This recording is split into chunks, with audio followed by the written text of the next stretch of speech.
Hi everyone, and welcome to our Early Start Research Seminar focused on co-developing research projects with partners. And we're in for a real treat today because you can see around the table that we have some of our key partners here in our Early Start work with us to have this conversation.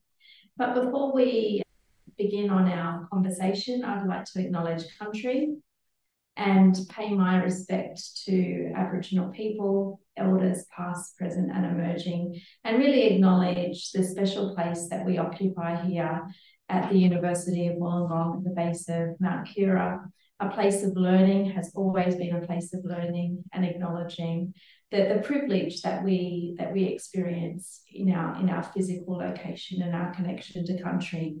And as I was walking in this morning, there's a change in the air. You can certainly feel that the seasons are about to change with us. The birds were singing, the sun was so warm on our skin, and the air smells a little different. So please take some time and make sure that you make those connections to country.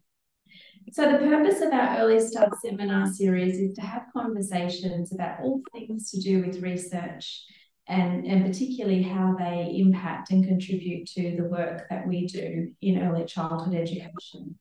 So if you would like to ask a question at any time, please use the chat function or the Q&A function. Karel is managing that for us today, so he will be watching that space. And I have the privilege of having the conversation with our amazing panel. Let me introduce them to you. So we have Catherine Moyle, Kelly Gross and Joseph English, each of whom have different connections to the work that Early Start does and the conversations that we have about research. Our focus today is really thinking around how it is that we co-develop research projects with our partners. And we're certainly looking to Catherine, Kelly and Joe as really critical partners to what it is that we do at Early Start. So rather than me introduce you, take a moment, introduce yourself to people who are either listening live or watching this recording later. Yeah, my name's Catherine Moyle. I'm a Deliveroo woman and I do lots of different things. So depending upon what yarn we have, I'll adopt different hats or I'll start wearing different hats. My space here though is as a community member. I'm also a researcher myself, so a PhD student. So completely understand the perspective of those of you who are early career or HDR students and whereabouts you're coming from. But I'm involved in a number of different Aboriginal organisations and have been, one of them being Wollongong Northern District Aboriginal Community Group. So yeah, that's the perspective that I'll be bringing today. So my name is Kelly Gross and I am Head of Early Education at Kids Uni here on campus. So I do have a number of different relationships with Early Start, not only through research, but certainly our services are one of the spaces that researchers within Early Start use quite frequently. So I guess I bring that perspective, definitely not as a researcher, I need to say straight up, but as a partner in the research that's happening here at Early Start. My name is Joseph English. I'm the manager of the Early Start Discovery Space and very privileged to the context that I work in the discovery space and that we physically are on the university campus and work really, really closely with researchers, and that's one of the key things that drew me to coming and working here at Early Start. And a bit really about me, I'm an alumni from the University of Wollongong, studied primary education and did an honours thesis in my last year. So research was always something that was really interesting and important to me and taking me to my practice as an educator. But now coming back, it's even more critical in my role to make sure what's happening for children and families in our community when they come to the discovery space is informed by what we know is evidence-based and also what's new and what's happening that's cutting edge in early childhood. Thanks, and what great expertise and experiences we have around the table. So thanks for making time to have these conversations with us. Now, Early Start is a UOW entity, so research is really key to the work that Early Start does. And I know that Early Start researchers, and there's many of them, are frequently reaching out to work in the discovery space, to connect with a preschool for some sort of research purposes, or to engage with a community organisation as a research partner. So drawing upon those experiences that you've had in terms of those possible connections, why is co-development so important? Kelly, we might start with you. Sure. Look, I think ultimately it's about bringing the best outcomes for all stakeholders. And, particularly children, when we think about, the best outcomes for them, when we're involved in developing the research from the roots up, we can, I guess, be better positioned to also support children in that process, but also to make sure, I guess, that our voice is heard in what's happening to us. And we talk a lot about what we do to children versus with children. And this scenario, I guess, can be likened to that a little bit, because sometimes it can feel like things are happening to us rather than with us. So I think by co-developing research, we're able to have the conversations, be really clear about the context that we're working in, and also start to form some of those relationships. And I think, and I know we're going to discuss some examples later on, but we've got some really beautiful examples where when the relationships are invested in from the beginning, much better outcomes and, I guess, buy-in occurs into the research, from the beginning and then throughout the project. So I think, for me, they're probably the key things, just looking at all the stakeholders and making sure that what's happening within our spaces is, I guess, something that's going to be beneficial for everybody involved. Yeah. And I imagine that buy-in is really important, Kelly, because you're leading a team of staff as well. So it's not just you that necessarily makes the decision about whether or not to participate in a research project. So the more inclusive it is and the more involvement you have, Absolutely. And, when the team are, I guess, brought on that journey and they're invested in that, then the buy-in is huge, as opposed to, me turning up at the door, or a researcher turning up at the door and saying, hey, this is happening to you today in your classroom with these children. That can almost at times cause resentment around that intrusion and lack of knowledge about what the purpose is and what the benefits are going to be for the children longer term around the research. So definitely. Thanks. And what about from a community perspective, Catherine? What are you thinking? Yeah, I think Kelly's hit the nail on the head, just around the importance of actually starting from the ground up. Otherwise, the research is something that's done to you. And you mentioned voice, gesture. But so it's quite a funny thing, right? Really, we've all got experience at some point or in some aspect of our life where a decision's been made for us and we're told what's going to happen. And sometimes it plays out even in little things like, you don't want a cup of tea, do you? It's the way that you present things that end up leading the individual that you're working with, or it might be yourself, if it's somebody else that's presented you with this option or opportunity, you can end up removed from where you actually wanted to be, just by, and we do it all the time as parents. So for those of you that are parents, with kids, we'll go, these are your choices, pick.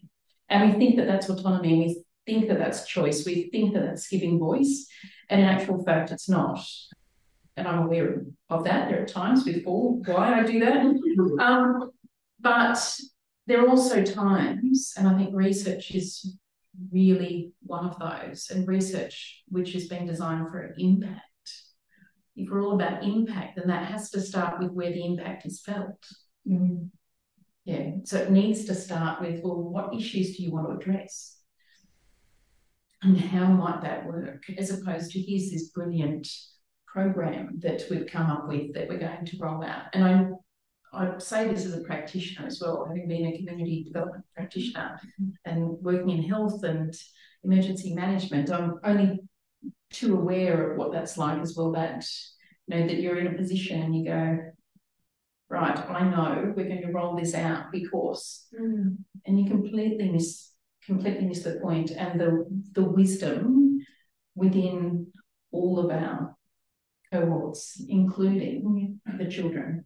Yeah, so that's something that's really, really significant. Ultimately, research should have impact, and it can only have true impact if it's actually, or positive impact if it's actually starting with a proper understanding of what the issues actually are and what the capacity of the community, the organisation, the centre is to actually support that. So co-development from the original concept of the idea is important. The only idea that we should be having without those that we're wanting to do research with is, hey, I'm going to reach out and contact that person. That, as far as I'm concerned, that's the only concept. And Kelly touched on the importance of investing in relationships just for relationships' sake. I think often all of us would experience the transactional nature of research, you know, where it's just one after another and always looking to extract something. And that's something that the extraction through research of knowledge and experience, that's something that Aboriginal communities are particularly familiar with. And it leads to this disengagement that's historical, so it's historical, or a compliance. Remember, compliance doesn't mean that people agree, and silence doesn't mean that people disagree. Yeah, so you really need to invest in the relationship first. Really important. And Jo, I mean, for you, the discovery space and the team of educators that you lead is part of Early Start, but it serves quite a different role to some of the potential research activities that researchers are engaging in. What does co-design, co-development of ideas mean for you in a space within Early Start?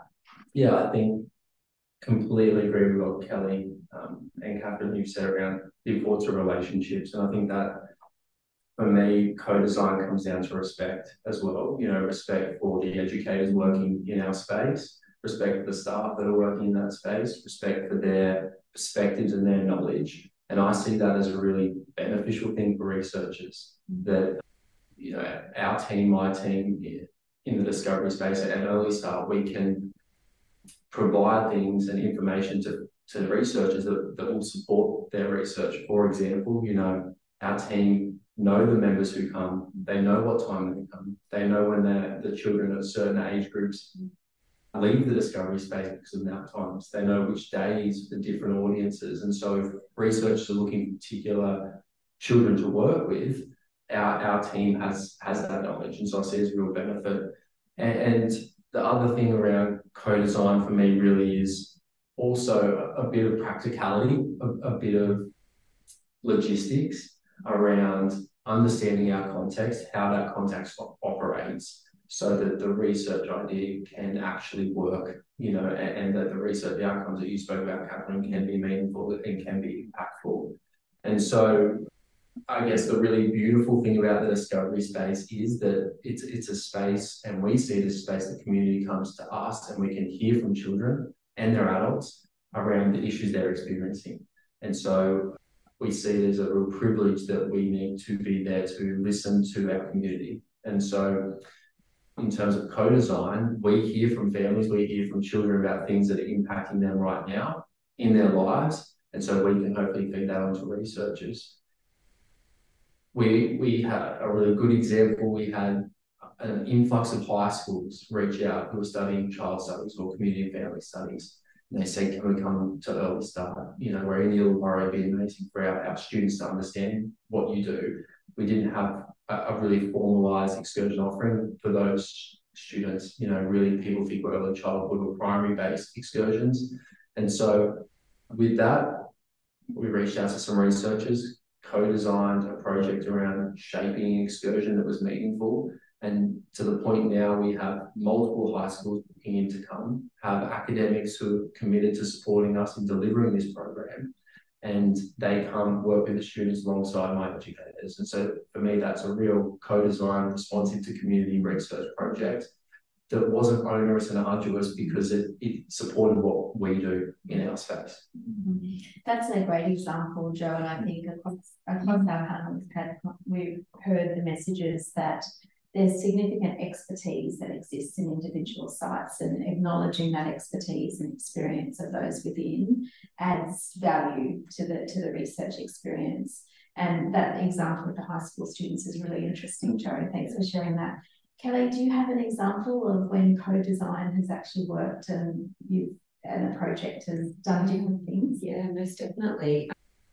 So I was engaged in some conversations, and again, this come about because we had an existing relationship. So these conversations were able to happen very, very early on with this particular researcher. And what evolved was a program of research that was so mutually beneficial. And so again, going back to that idea of buy-in from the team, it was huge. So we started conversations even before any funding and applications had been put in. So we were able to also think a little bit about the context that we were working in at the time. And, you know, sometimes we're approached by researchers and the research involves moving our educators off the floor to participate in surveys or training and things like that. And that often comes at a significant expense to us as an organisation. I think at Kids Uni we have, you know, a good understanding of the importance of research in our sector, and we're very happy to commit to that. And we're also well resourced in being able to do that. There's many, many services across our sector who don't have that level of resourcing to be able to, you know, remove staff from the floor to engage in the components of the research. So I spoke with this researcher about how we modelled that. And in fact, there was funding built into the program as a result of that to actually relieve our staff from the floor, to undertake training. We talked about the models of training that we're currently using in our services. So we're very much looking at models that include a lot of guided practice, where we're working alongside our educators in the classrooms with them, modelling and implementing new knowledge that's come to us through training sessions. So we were able to build that model into the research as well. So it also aligned with our approaches and the approaches that our educators are familiar with and that we know they benefit from. So in fact, what happened was we had research happening around, and it was around art pedagogy at the time, but we also had the researcher working with our staff on the floor, role modelling and implementing art pedagogy in practice. So huge benefit for our children, huge benefit for our teams who walked away with a whole lot more confidence in that space.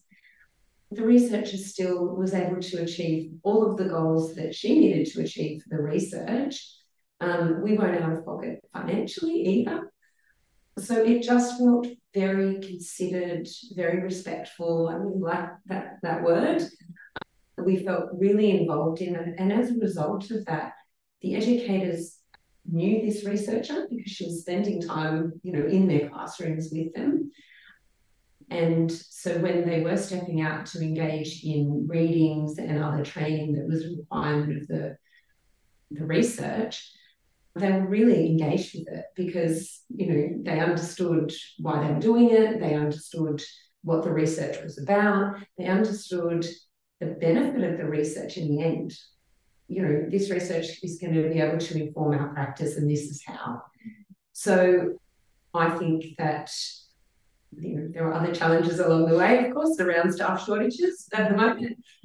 But generally speaking, that research was able to be highly successful because of all of that buy-in from the educators and all of that, you know, reciprocal and I think mutually beneficial work that happened in that space.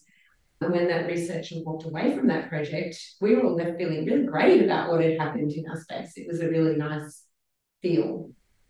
So yeah, I think that's an example of a time when it's worked really well. And as you said, it happened from the very beginning, before there was, you know, any funding and applications put in and concepts developed so that we are able to genuinely work together to shape that. Shoulder to shoulder. Yeah, absolutely. It's a really nice partnership example. Yeah. Catherine, have you got an example of when it's worked well? So many examples of when it hasn't worked well, unfortunately. So my example is going to be a little bit outside your research project, and instead looking at practitioners as researchers. Yeah. And so much like your example, Joseph, around, it was an idea that was sparked from your own practice, something that was occurring. So up in the northern suburbs, we do a lot of political impact work around Belabie in particular, and at one point in time, one of the elders had identified the need for culturally appropriate and a cultural early learning space, ultimately. So he had a very clear vision in mind with what there was further south. Because up in the northern suburbs, we often get a little bit forgotten. What happened was that, and actually Matt's on the other end. Hey, Matt. It was that, I think it was the first time that I actually met Matt. Matt was also one of the staff from here, and council staff who work in early childhood and in those spaces and community development spaces. And so all of these collaborators coming together to hold a discussion with community around what the need was. And it turned out that, that maybe it wasn't, maybe a centre in its own right wasn't feasible. But from that was a really generative space where we were able to identify alternatives. So soft entry points and soft touch points, and the ways of actually working with other community stakeholders to provide the same service, or to make sure that our kids were all being picked up and supported as they went through early childhood and then transitioning into primary. So there's a lot for me there around what can be taken away and incorporated into a research project, and how that translates. So it's things like, once you've got those relationships, you can ask what the needs are. Because communities will know, centres will know, different spaces, these touch points will know what the issues are. And because of those relationships with parents, or the relationships as parents, for example, and having that, through that, really providing agency for our children as well. So, or even asking them in the council, they do this amazing job, when council goes and consults with the children before they redevelop the playgrounds in an area. So they'll go to the early childhood centres and the preschools and actually work with the children around what's significant in that area, not just in a playground, but what's important for them around community. So there are all these ways that we can do it in practice when we're actually making decisions about playgrounds that are going in or different services that are being provided. But we can learn from that, I think, and incorporate that into our research as well. And I think, Kelly, you to really touch on something that's really important for me. It's the idea of reciprocity. And that's that there's a shared benefit, or the mutual benefit. We've got to think beyond just the study that we're doing or the funding and the constraints there, because the funding program, the schedule and everything else, doesn't really align to centres and to families and to communities necessarily. So it's finding this middle ground in the way that we work together, and the same with finding where the benefit is for both. Yeah. And often as a student, now I've got my student hat on, often as a student, or as a researcher, where we've got that pressure around performing and researching and hitting deadlines and things like that. But remembering the very human face at the other side. Yeah. So important. And when I think about early start researchers, we cross the territory from higher degree research students to early career to mid-career to experienced researchers. So I'm hearing really strongly that the messages around taking time to build relationships, taking time to notice, taking time to have conversations, and within that, respect and acknowledging expertise comes into play. What do you think the most critical thing for a researcher to do when they begin that co-development conversation with you as partners? What do they need to be most mindful of? The relationship and the value of that, and in its own right. So even before having any conversation, be known, but understand also what relational accountability means. Yeah. And so it's funny. It sounds like the words, right? That you're accountable to your relationship, to your relationships. So it's not it's not just leaving a group or a centre hanging. You're coming in and you're exiting your relationship with your researcher will have continued. Yeah. So it doesn't end there. There's no fixed points. You actually invest in the relationship for the sake of the relationship. The other thing is, remember that any engagement has a promise in it. And if you don't know before you start that conversation what that promise is, then you're leaving a whole lot of space for people to come to their own understanding about what's being promised. So it might be around services, it might be around funding for positions, it could be, it could be anything. If you're not really explicit, as it may not be in the very beginning, although even then there's a promise of, we're going to do research, but my promise is that we're going to do it together. That's a promise. In all of your conversations, in all of your communication, just be aware that you really need to communicate what exactly is happening, because particularly from my perspective, there's a lot of promises that are made, either explicitly or implicitly, and they're not followed through. And that's where you end up causing real damage to the relationships within a community, with the community, but also within it, depending upon what else is happening there. So being really realistic about what can be achieved and then sticking with that. Yeah, just communicating. Even how many times, right? Okay, so how many times did something happen in your world and you just go, why didn't somebody just say that was happening? The communication might have just been, we can't talk about that right now, but as soon as we can, we will. It's as simple as that. We've got these expectations for ourselves and the way that we're communicated with, and if we were a research participant around the way that relationship would go, there are these expectations, but often we forget once we have a role, especially if the role comes with a name badge. The name badge really doesn't, a name badge with the actual title of the role on it. Then you forget that you're people too, and that the same things apply. The same considerations around when is a good time to engage, about how you want to be approached, how you want to be treated in the relationship, what a respectful relationship looks like. Once we put on a job title, even if that's an HDR student, we start to forget. Yes. That in actual fact, we've got very real experience ourselves in that. What's critical for you, Kelly? Look, I think Catherine's first word out of her mouth was relationships, and I would second that. I think coming from that relationship is an understanding of the context that we're in. So when you're coming in, I guess you're approaching us, would you like to be involved in a research project with us?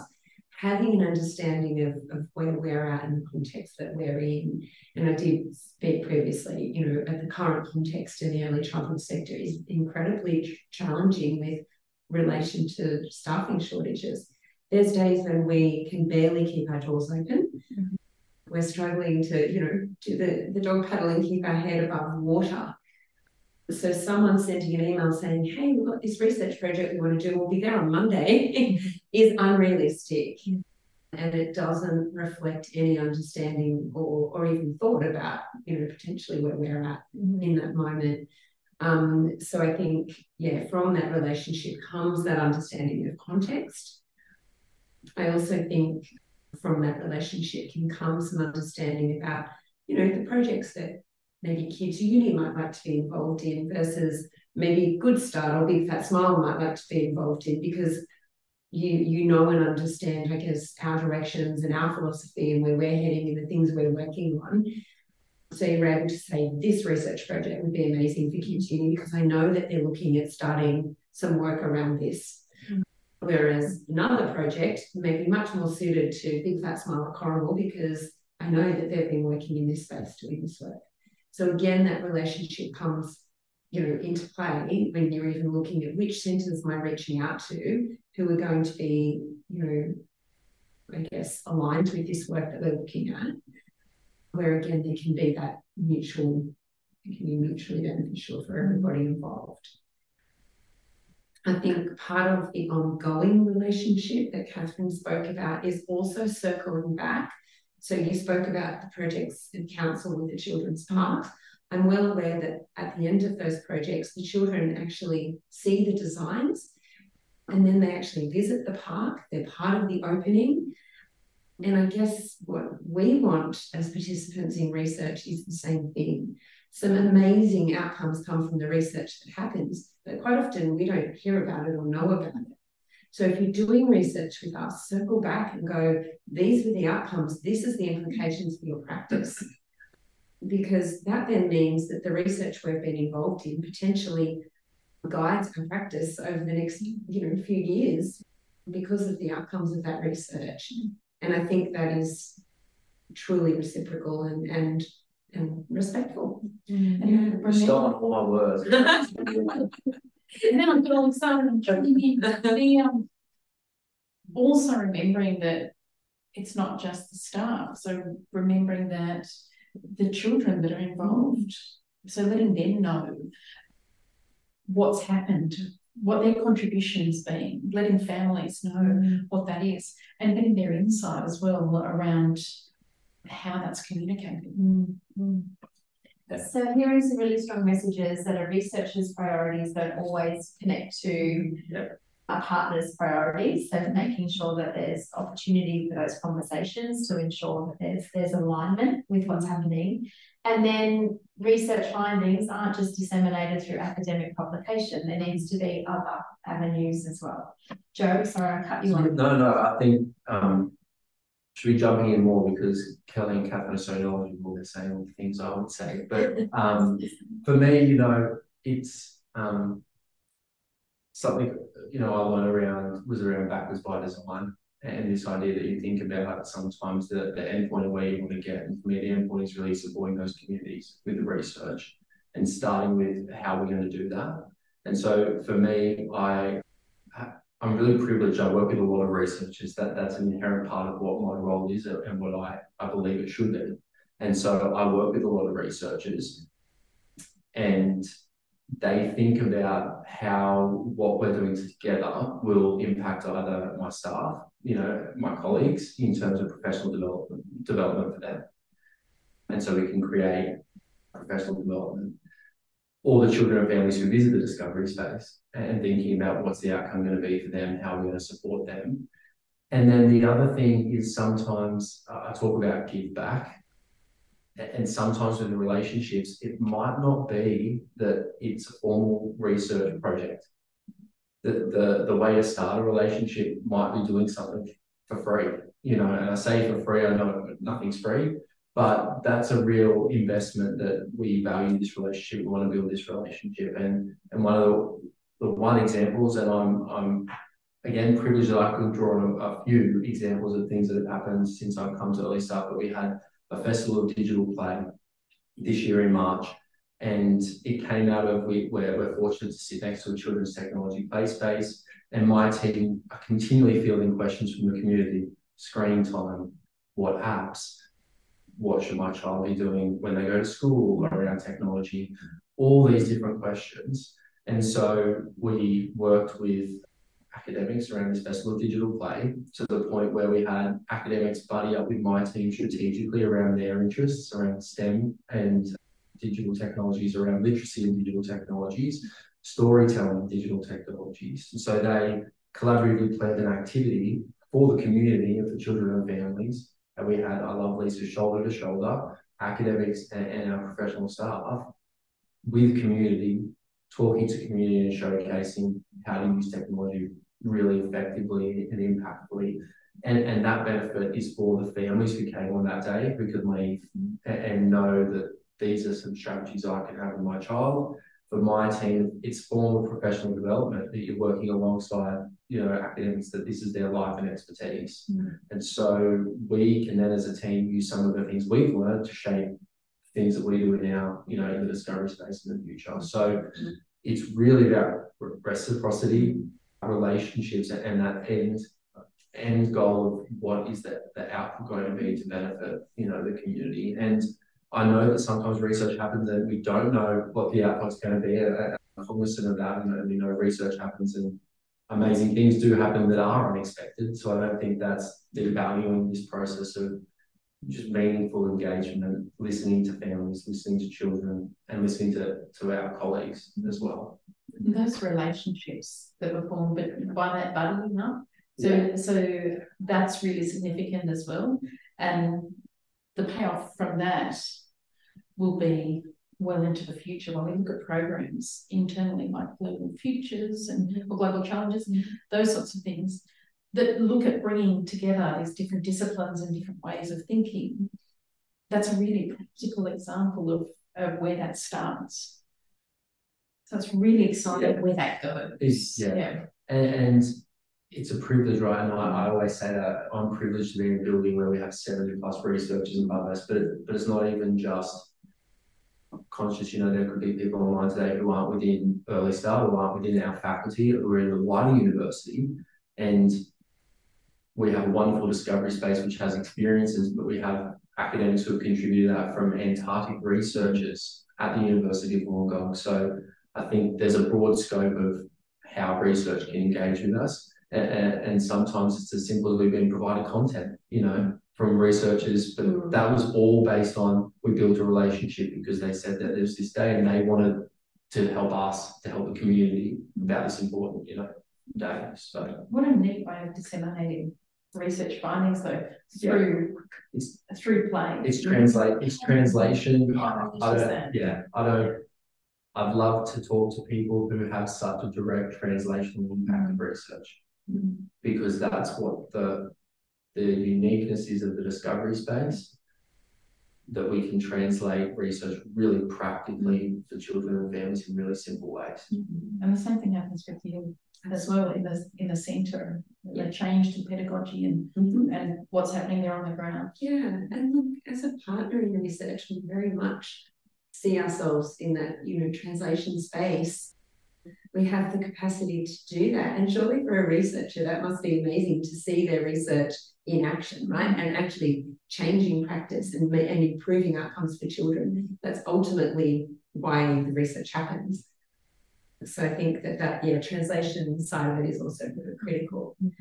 I'd also just like to add that, we've talked a lot today about relationships, but I also think, and I'm learning more and more from a research perspective, there is a lot of pressure and an agenda that, has to be filled, I guess, from a research perspective. And it's probably unrealistic that every researcher is going to have, a deep and meaningful relationship with, every possible early childhood service or community or whatever it may be. I think, though, it can potentially be about tapping into the resources around you as well. It may be that, at Kids Uni, we have a really wonderful relationship with Lisa. So Lisa has an understanding of who we are and what we're about and where we're at, what our context is. So maybe if you're thinking about approaching Kids Uni, you actually have a chat with Lisa first and gain a little bit of that knowledge. It may be that Lisa reaches out and says, we've got this research project happening. I felt like it was quite aligned to the work you're doing at the moment at Kids Uni. Do you mind if I put you in touch, with the researcher? Because I do think, I think we've got to be realistic about the relationships and people's time and commitment in that space as well, because relationships take a lot of time to build properly. So, And that's a really great acknowledgement to Kelly, that researchers that are part of Early Start do have a governance structure that exists in Early Start. So just as you and I have conversation about research invitations that go to Kids Uni, John might have them about the discovery space as well. Always chatting with our good friends and colleagues that were younger too around, you know, potential opportunities that exist. So making sure that researchers have those conversations early with the entity as well as with partners can make sure that the right supports are there. Because you're right, across the Early Start team, we all have different levels of connection and expertise with different community groups as well. Yeah, that oversight's really important, because some centres, for example, so Kids Uni, and you touched on this before, get hit up by numerous research projects. You sort of expect it. And the same thing happens in different disciplines as well, where you're engaging with different community organisations or community groups, where they're constantly being approached. And it's really important that we treat the relationships, if it's through a third party, with care and with respect. And that we're not swamping it, and we're not just taking from them as well. And so your governance system helps that.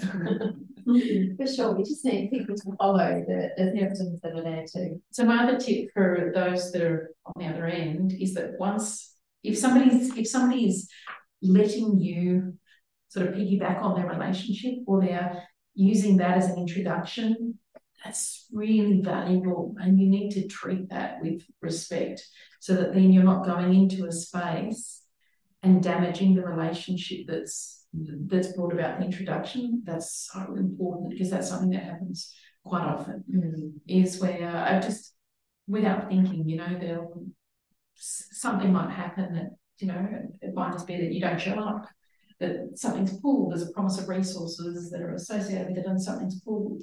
And that then not only reflects on you as a researcher, it reflects on those that fostered that relationship. So that's part of the relational accountability. It's accountable to those that you're engaging with, as well as those who have done that networking for you. We've talked a lot about the positive sides and sort of hinted at some of the negative things that can come up. I think it would be really useful for our research community to know, what are your red flags? What just really... Lucky you brought this up in the query. Hit us with your red flags, things that you never want an Early Start researcher to do. No joke. I can see you're busting. Dying to say something. Look, again, I think we're all learners, and these are learning opportunities, I think. And you know what, really simple ones, where random emails saying, hi, I'm doing this research project and I want to use the discovery space, with no more context other than that, is not immediately, for me, you know, as a professional, it already puts up I don't know about this person as a person. Is it going to be a meaningful relationship? And I have a real desire to support children and their families when they visit the discovery space, to have a really enjoyable experience. We know people come for different reasons. So by no means do I want to stop research, but I need to protect the experience of children and families. And so research that wants to use the discovery space for the sole purpose of recruitment, and that's the only reason, you know, I want to get children to participate in this research project. Can you put it in your socials or in your EDM or in your website? That's not meaningful. I think that's the opposite of what we've spoken about today. So cold emails with no context, that can be flipped, right? I'm always solution focused. That could be, hi, this is me, this is what I'm doing, can we meet? Can I have a chat? It's that simple. And then it could go somewhere, and it might not always, but it's a really simple solution, just reaching out and saying, can we catch up? Ugly ducklings there, I like coffee. But Joe, when you receive emails, you expect that they've actually had conversations with Mark or... Correct, with our research. Correct. And that's where our Early Start exec, Lisa and Mark, and I work really closely. And of course, I would direct most of the researchers go to Lisa as a first point of call around, you know, some admin. Is there ethics approval or ethics discussions in place around what the project's going to be? Mm-hmm. Is there capacity? You know, you said, Captain, that's part of my role, it is, but also we have capacity. I have a team who are also short-staffed, have limited hours, and so it's being strategic around what we can do at certain points in time, which doesn't mean it won't happen right now. It could happen down the track, but another really wraparound support I have is we have a local exec team here at Early Start that I work with, that we all look over these things that are happening, so it's a shared decision. Yeah. And red flag for you, Kelly, you mentioned an email before. Yeah, the same. And, you know, honestly, that wasn't a joke. There have been times when you get an email saying, hi, we want to come and do some research. We're thinking we'll be there on Monday, and it's Thursday. And that's just, yeah, for me, that's just a straight up no. You use the word protect the children and families. Same, like I have a sense of, what does this mean for my team? What is actually being asked of us? What is the commitment? You know, how many hours do my team need to put into this, either in their own time or during their shift, and we're going to need to replace them with casual staff? There's so many things for us to think about, and I can't stress enough how often we get requests for research or participation, or, you know, we're getting them from universities all over Australia, not just UOW. We get them from many faculties within UOW, not just Early Start. So across the week, we get many requests, people wanting, you know, a little piece of us and our time and our commitment. So we do have to be selective about what we participate in. It's unrealistic to say yes to everybody. And so we do have to be a little bit selective. And so certainly the requests that are coming to us that are, you know, quite clear about what the commitment is that's expected of us, certainly the ones that are coming when we have existing relationships, you know, straight away grab our attention much more than those cold emails, I've never met the person kind of thing. And probably the other thing that is of interest to me is if the research is relating to work that we're doing in our space. That's something else that would, you know, attract my interest a little bit more, I guess. Yeah, so I think the cold emails are clearly, what I'm hearing is that they're probably the worst approach. So the worst thing to do is to meet a researcher over a project that they're trying to bring into your space. Meet them for the first time. Yeah. Yes.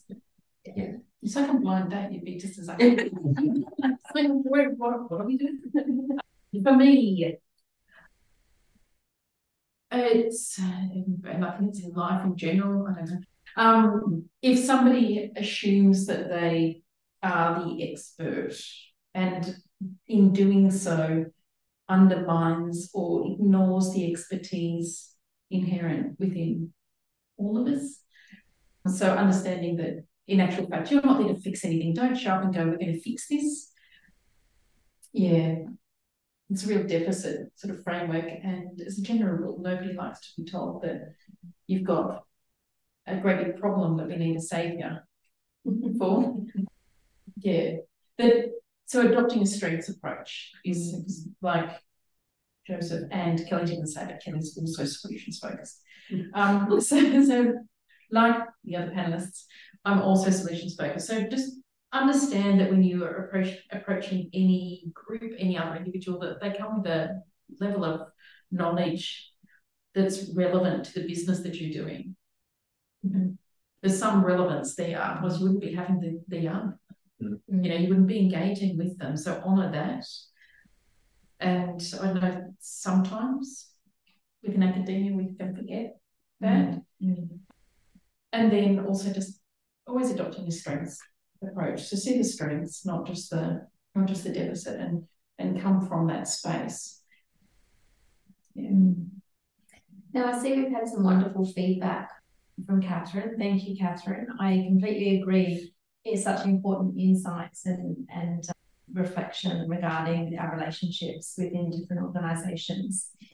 I'm just thinking about Early Start itself. You know, it's something that has been invested in heavily by the government to begin with, to build the building, UOW in terms of ongoing investment to keep everything moving through. So when a researcher comes to you from Early Start, what do you expect from them? I think Joseph said a coffee. Other than coffee. I think a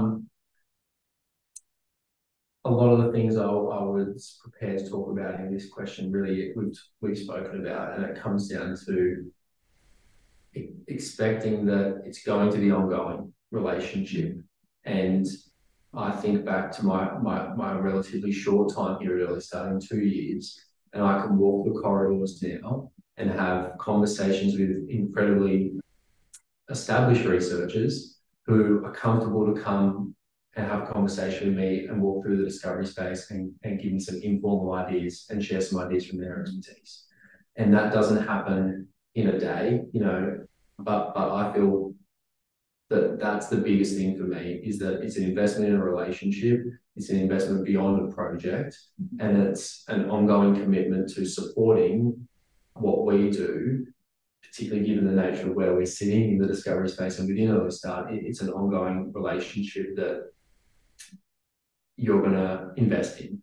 And the last thing really for me is about proactiveness, and that we can't give everything and we can't tell everything that's happening. It's really difficult to tell everyone to share information and communicate what's going on in the discovery space. There's so much going on. And I think it's being willing to be proactive and reach out about how researchers can contribute to what we do, rather than just sitting back and waiting for an invitation as well. And I think that of course there will be invitations, and I'm working on that and how we can make sure people are aware of things happening across Early Start, but it's also about being proactive. And I think that's a really important thing.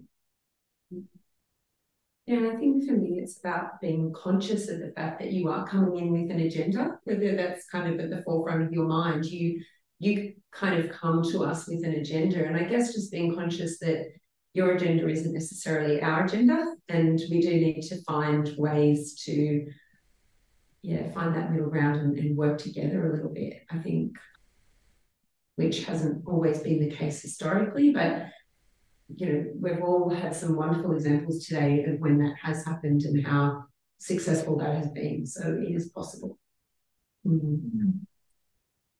Me, it's openness and just that willingness to have big conversations, and just being really open around what your expectations are, things like that. I've just seen Mark's asked a question about the tips on research and the pressures of the grant application. It comes back to the relationships and actually having those relationships as long-standing relationships. I know some of the projects that you're involved in, you know, they're the usual suspects almost, but it's because of those long-standing relationships where research has been built on in successive sort of rounds, or you'll be looking at something different, but it's developing with its partners. So if you start with investing in your research for the sake of, in your relationships for the sake of the relationships, and then that comes out. It is hard when an opportunity comes up and it's short term. In that case, if something's come up on day 1, or on day 15, then you contact your potential partners on day 15. You do not wait until day 28 and then go, oh, we need somebody. You know, you need to give as much time as possible. And so as soon as that comes up, you reach out to people and you start those conversations, and you acknowledge the fact that this has come up, but that it feels like a good fit because we know what you're about. Yeah. If we think about it like job interviews, and I've just been sitting on a panel in for the Department of Education, and it's one of those things that the interviewees that really impress you are the ones that have done their research and that know what the space is about, that know, you know, all this, that don't just go, and I'm going to come in here and solve this and fix this and raise the profile. And I'm still processing, sorry, from last week.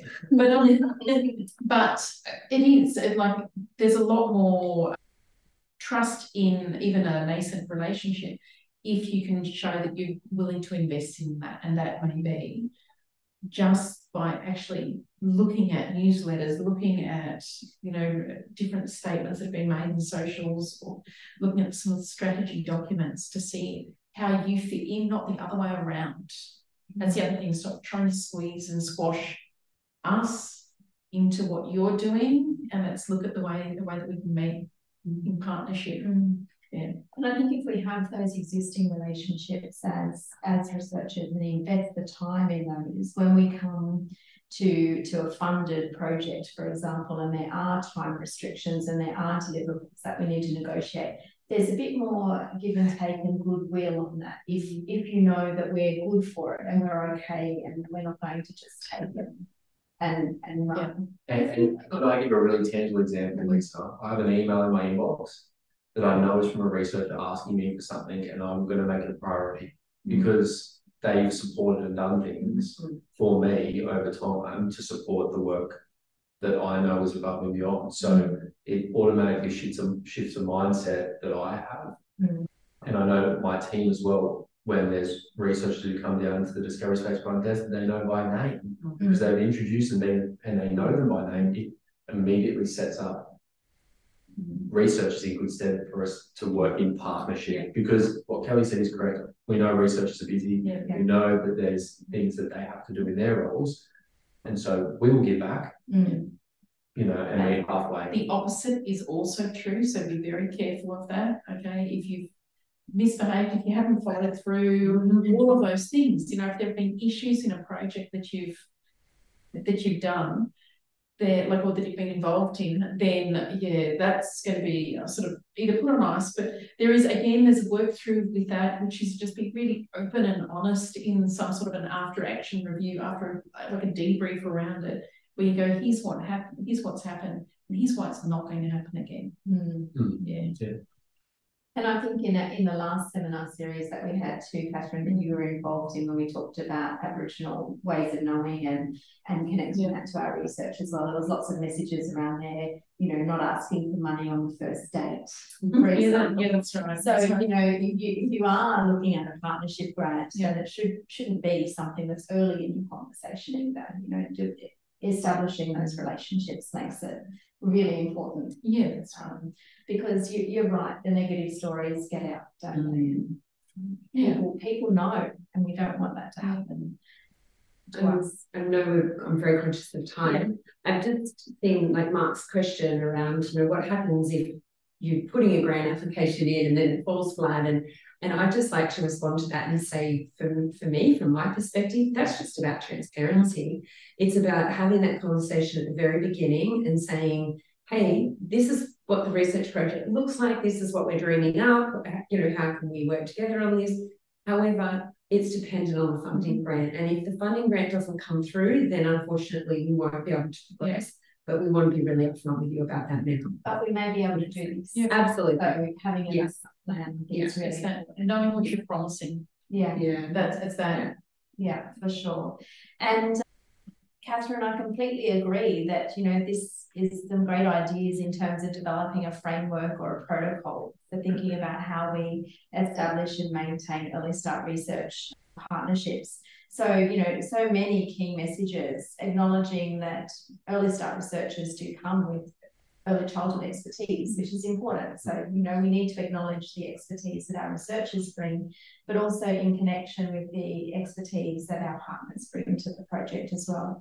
So thinking about our presence and those active contributions, be conscious of our agendas, looking for spaces for alignment, thinking about our ways of working, and we've had some really strong messages around communication and our presence in that partnership.